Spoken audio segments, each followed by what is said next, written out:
Përshëndetje të nderuar miqtë e mi, ja ku po ritakohemi sërish së bashku, këtë herë për të sjellë lajmin më të dhimbshëm. Ka reaguar në Instagramin e saj Selvie Jao duke shprehur dhimbjen më të madhe dhe duke treguar qëllimin se përse shpat kasapi kështu udhëtuar drejt Italisë. Selvia në një video të bashkangjitur me postimin e saj në Instagram shkruan: "Ndrove jetë në krahët e mi, o jetë. Sa të lumtur ishim që më në fund roelit po i bëheshin dokumentat në Itali. Që të mund të qonim sa më shpejt tek lokopedët, më të mirë në Itali. Sa jemi lodhur, sa jemi stresuar dhe askush nuk e di. Sa të afërt kemi qenë, sa bashkëpunues në privatsin ton, duke shijuar rritjen dhe zhvillimin e roelit. Nuk prite ta dëgjoje duke të thirrur babi. Nuk prite shpat. Nxitove dhe na le vetëm këtu pa ty. E le roelin jetim, o shpat, në kohën kur më së shumti kishte nevojë për ty.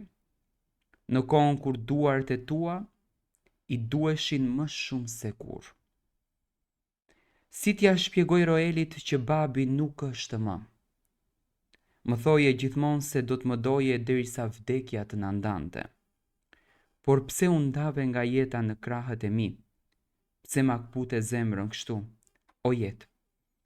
Inshallah takohemi në xhenet. Allahu të deshti pranë vetes, por unë mezi pres të zgjohem nga gjumi dhe të jesh këtu për ne."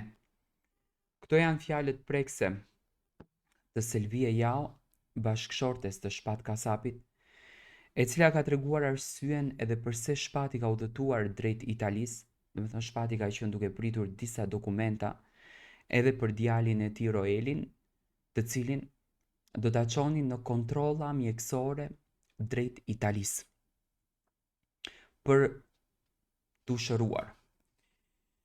Selvia thot që shpati ka ndruar jetë në duart e saj, do me thënë kanë qenë bashkë në momentin e fundit dhe me shumë dhimbje kujton ditët, kujton momentet dhe flet për djalin që më së shumti se kur ka nevojë për duart e babait. Rasti i shpat kasapit është një rast shumë i rëndë, është një dhimbje shumë e madhe, është një tmerr që ne do ta kujtojmë gjithmonë dhe do të na mbetën peng në zemër. Nuk ka akoma detaje se kur do të bëhet varimi, nuk ka akoma detaje se ku do të bëhet varimi, por për të gjitha këto do t'ju asjellim. Unë sinqerisht nuk kam fjalë për të folë për këtë ngjarje, është shumë e dhimbshme, dhe sidomos fjalët e një gruas, fjalët e një nënës, dhe kur në video ne shikojmë edhe djalin e tyre se sa i lumtur dhe sa i gëzuar ka qenë në krahët e babait të tij. Babai është shumë i rëndësishëm në jetë.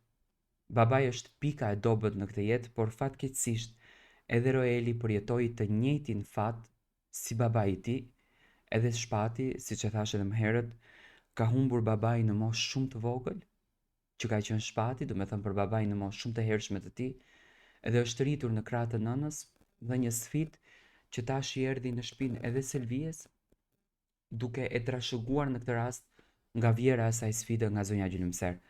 Unë shpreh ngushëllime dhe le të dëgjojmë gjithmonë këngët e shpat kasapit.